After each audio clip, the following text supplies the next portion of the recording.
se eu te dissesse que um dos principais motivos para o colapso do Império Romano Ocidental foi que o exército romano era simplesmente muito grande?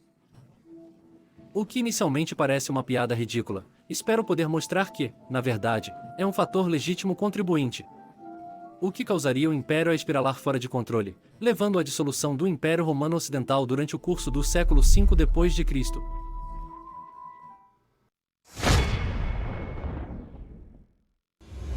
Até agora, entendemos que há muitas razões diferentes para a queda do Império Romano. E aqui eu falarei especificamente sobre o Império Romano Ocidental, pois o Império Romano Oriental durou quase 1000 anos a mais. As razões para sua queda merecem análise separada, farei em outro vídeo. Existem realmente muitas razões para a queda do Império Romano Ocidental, e eu analisei a maioria dessas razões nestes 2 vídeos aqui. Mas agora quero abordar uma razão extremamente importante, que não mencionei o suficiente nos vídeos anteriores. Falo do paradoxo do exército romano, tão grande que contribuiu significativamente para a queda do Império Romano Ocidental. Mas agora, como isso pode ser? Um exército grande não é bom, sim, mas o sucesso do exército romano levaria à sua destruição. Enquanto Roma expandia, desde a fundação da cidade até o período de Trajano, por aproximadamente 900 anos, forças militares romanas eram essenciais para conquistar vastos territórios e para subjugar tribos e povos que depois seriam forçados a se unir à República Romana e posteriormente ao Império Romano. Os romanos não eram muito pacíficos na fase de expansão, para dizer o mínimo. Evidentemente, o sistema legionário romano foi crucial para realizar essas impressionantes conquistas. Contudo, como pode imaginar, as legiões não eram baratas. Mas uma razão importante para as primeiras legiões recrutarem facilmente novos homens era porque era realmente atraente por muito tempo se tornar um legionário ao serviço de Roma. Um tinha alta chance de sobreviver, cerca de 90% no início do Império. Porque normalmente apenas uma parte menor dos legionários morreria em batalha ou por outras calamidades relacionadas à guerra. A maioria, contudo, sobreviveria e, após aproximadamente 20 anos de serviço militar, como recompensa, receberia uma boa porção de terra numa província romana para aposentadoria. Mas não basta, como legionário comum, ganharia 225 denários ou 900 sestercios anualmente. No Império de Domiciano e imperadores da paz romana, eram 300 denários ou 1.200 sestércios anuais. Um denário equivalia a 4 sestércios. A taxa de conversão exata para uma moeda atual, como o dólar, ainda é debatida. Mais valores entre 15 e até 50 dólares por sestércio foram sugeridos. Quando se leva em conta o poder de compra, não apenas o conteúdo de prata. Precisarei fazer um vídeo sobre taxas de conversão monetária romana, porque é um tema complexo que vai além do escopo deste vídeo. Retornando às legiões, o salário base de um legionário provavelmente variava entre 18 e 60 mil dólares anuais. Mas além do salário regular, um legionário recebia um donativo 4 vezes por ano, que às vezes superava o salário base. Ademais, legionários recebiam subvenção anual de anona para adquirir grãos. Então, de repente, o salário do soldado não parece tão ruim. Equivalente moderno de um emprego bem remunerado acima da média. Claro, se avançou nas legiões e virou oficial. Se cantar mais alto ou ainda mais, seu pagamento aumentará significativamente. Assim, no auge do Império, havia forte incentivo para ingressar nas legiões. Isso explica a facilidade do Império em encontrar novos recrutas. Tinha alta chance de sobrevivência, ganharia mais que trabalhadores em média. E teria uma porção de terra após aposentar-se. E você tinha chances de subir de posto e ganhar mais. Por bastante tempo, o incentivo para entrar nas legiões era alto. Mas então algo aconteceu que desencadeou o caos no sistema. Antes, curta o vídeo e inscreva-se, por favor, para não perder vídeos futuros da fascinante era do Império Romano Tardio. Considere apoiar meu trabalho no Patreon ou como membro no YouTube, pois a sustentabilidade duradoura deste canal depende do seu apoio. E gostaria de agradecer especialmente ao nosso novo membro Sol Invictus, The Collier Report. Muito obrigado, The Collier Report, por apoiar este canal de forma tão generosa. Sério, este canal depende dos membros do Patreon e YouTube. E quero agradecer a todos apoiando este canal de alguma forma. Obrigado, Diago, amigos. Retornando ao exército romano. À medida que o Império Romano expandia, o exército também precisava crescer, para proteger todas essas terras distantes conquistadas. Acredita-se que, unindo todas as legiões e tropas auxiliares, o exército romano total sob os imperadores dos 2 primeiros séculos atingiu aproximadamente 500 mil homens.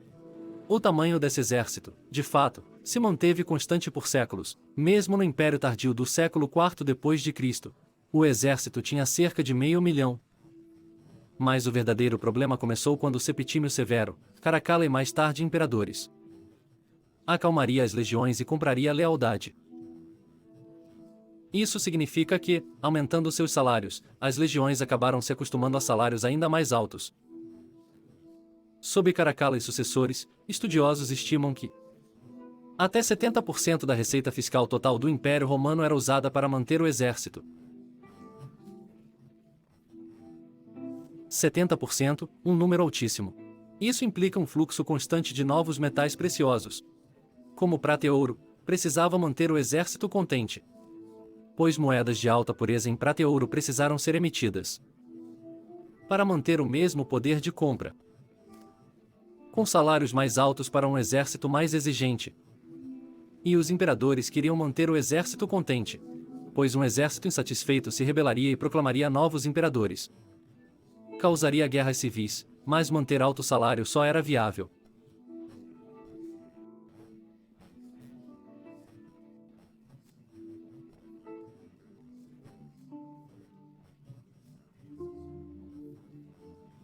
Quanto ao ponto 1, a expansão romana atingiu um momento de estagnação, devido ao império ter crescido enormemente, que não havia mais alvo rico para aumentar as finanças do império. Após conquistas de Trajano, Adriano e outros imperadores, vi que manter o exército estava caro. Adriano se retirou da Mesopotâmia e Armênia. Teme-se que o exército precise pacificar e proteger essas áreas distantes. Tinha que ser tão incrivelmente grande que não era financeiramente sustentável. No ponto 2, as mentes do império precisavam funcionar com alta eficiência e seguir emitindo grandes quantidades de ouro e prata. Pois, como falei, sem novas conquistas, agora são as principais fontes de novos metais preciosos, para a crescente demanda por moedas de alta qualidade para as legiões. Quanto ao ponto 3, é claro que aumentar o imposto para manter o exército cada vez mais caro. Não havia opção, pois isso teria provocado grandes rebeliões em muitas províncias. Então, desde Nero, imperadores escolheram a opção 4. Começariam a desvalorizar a moeda lentamente e reduzir a quantidade de prata e ouro nas moedas. Mas inicialmente só levemente, hesitante. Contudo, o sistema funcionou bem nos séculos I e II d.C. Mas a peste antonina chegou. No século 160 d.C., um vírus brutal, possivelmente varíola, varreu o império, matando pelo menos 10 a 15% da população total. Foi devastador. A produção das minas imperiais diminuiu imediatamente. Isso é evidente, por exemplo, na mais impressionante mina de ouro do império, o Complexo Las Medulas, maior operação de mineração da antiguidade, onde os romanos realmente lavaram montanhas inteiras para aproveitar o ouro. Porém, após aproximadamente 160 d.C., as atividades mineradoras cessaram repentinamente. Podemos supor que ocorreu o mesmo em outras minas. E, claro, a arrecadação fiscal diminuiu devido à peste. Infelizmente, ainda precisávamos de novos recrutas para manter o exército constante, pois inimigos aguardavam sempre nas fronteiras. Não é por acaso que, na época de Marco Aurélio, o conteúdo de prata pura do denário foi reduzido para 75%. Marcos teve que rebaixar o denário devido à redução da produção das minas de ouro, prata e cobre do império. E, como dissemos, Septímio Severo e Caracalla aumentaram ainda mais o salário do exército para acalmá-los. Mas, obviamente, não podiam elevar magicamente a produção de metais preciosos das minas ou subir impostos sem arriscar rebeliões. Então, claro, desvalorizaram mais a moeda. Portanto, já na terceira século, o conteúdo de prata do denário já era de 25%. Então, a pureza do denário, mas também do sesterce e do aurelius estava diminuindo. Portanto, o poder de compra da moeda romana diminuía. Então, o legionário eventualmente ganharia menos. Claro, hoje conhecemos esse fenômeno como inflação. Portanto, a motivação para se juntar às legiões começaria a diminuir. Se o exército estivesse insatisfeito com baixo salário, se rebelaria e proclamaria um novo imperador. Isso contribuiu para a crise do século III, entre outros fatores. Aureliano, Probo e mais tarde Diocleciano foram capazes de reparar muitos danos e reformar o sistema monetário. Porém, a pureza das moedas romanas nunca mais atingiu níveis tão elevados quanto no começo do Império. E na época de Aureliano, o denário padrão só continha 5% de prata. Diocleciano buscou reformas econômicas para conter inflação, fixando preços. Mas, evidentemente, agora entendemos que isso era bobagem, pois a economia não funciona assim. Portanto, o problema crucial do alto salário exigido pelo exército nunca foi solucionado. Após a crise do século III, consequentemente, o salário e benefícios de um legionário romano tardio nunca mais atingiriam as condições atraentes que um legionário desfrutou no início do Império, século I até meados do século II depois de Cristo. O exército foi reorganizado de legionários e tropas auxiliares para o sistema comitatenses e limitanei. E não havia mais nenhuma diferença entre cidadãos e não cidadãos. Após Caracalla, todos os indivíduos livres do Império Romano tornaram-se cidadãos romanos. Caracalla provavelmente fez isso para ampliar consideravelmente os recrutas, que agora podiam se alistar nas legiões. Mas o dano estava feito. A desvalorização da moeda, que os imperadores, após o século II depois de Cristo, precisaram fazer com mais ferocidade para poder manter o exército cada vez mais caro, deixou sua marca. No fim do Império, o salário de um soldado comum do comitatus ou limitanei já estava bem reduzido comparado ao Império primitivo. Na verdade, o salário regular parece ter desaparecido, restando apenas as doações. E de uma moeda muito menos poderosa. Ademais, o soldado não obteria automaticamente doação de terra após o serviço, pois o Império não podia mais ser tão generoso. Assim, menos homens desejavam unir-se ao exército romano tardio. Por volta de 390 d.C., Ammiano Marcelino lamentou o fraco vigor militar dos nativos romanos itálicos. Italianos nativos, evitando alistamento militar, que já era quase conscrição forçada naquele momento. Às vezes, até mutilavam-se para evitar o alistamento. Conforme Ammianus observou descontente, pois na era anterior, o salário era menor e os benefícios menos atrativos. Mas a probabilidade de morte é provavelmente maior que no começo do Império, com todos os problemas enfrentados pelo Império após cerca de 370 d.C. Em resumo, o exército romano cresceu enormemente.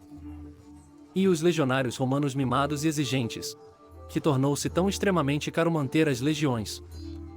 Portanto, sem fluxo constante de prata, cobre e ouro, imperadores iniciaram desvalorização da moeda. Isso resultou na redução do poder de compra. Isso levaria a menores ganhos para soldados profissionais no fim do Império. Portanto, menor estímulo para entrar no exército, e, assim, a um menor vigor militar dos romanos. Então, eventualmente, imperadores e generais passariam a recrutar mais bárbaros. Por quê? Pois viam lutas como esporte frequentemente. Eram mais baratos que tropas comitatensis de alta qualidade. Até 457 d.C., a maior parte do exército romano ocidental consistia em mercenários germânicos pagos. Os comitatenses e limitanei, destruídos nas várias guerras civis, não foram repostos. Por quê? Devido à diminuição da receita fiscal do Estado romano ocidental, desde a anexação de mais território pelos bárbaros, e os incentivos para se juntar às legiões comitatensis já eram muito desinteressantes. Alta chance de morte e salário baixo não é a melhor combinação. Portanto, até o século V, poucos romanos nativos estavam dispostos a se juntar ao exército romano ocidental tardio. Para resumir, o exército romano basicamente se tornou vítima do seu próprio tamanho e ganância. Ele cresceu grande e exigente, o que levaria à sua própria ruína. E se quiser aprender mais sobre a transformação do exército romano, do começo ao fim do Império, veja essa vista no canto superior direito. Mas se estiver interessado em como tribos germânicas invadiram Gália e Espanha, assista ao outro vídeo no canto inferior direito. Agradeço novamente a todos os amigos da história romana, Gratias Tibiago e Beni Valete.